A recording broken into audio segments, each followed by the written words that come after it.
When it comes to Google Ads, we know there is a cost per click, but how much should you really budget for your Google Ads campaign to be successful? Let's find out.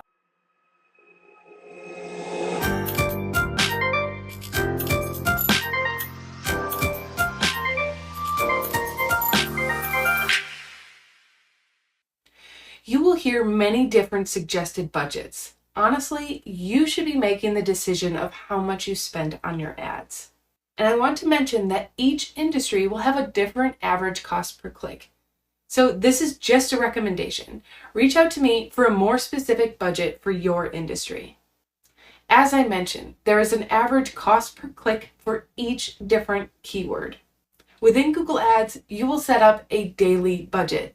Multiply that budget by 30 days, and that's how much you should spend. My recommendation to see good results is $600 to $1,000 per month towards your campaign ad spend.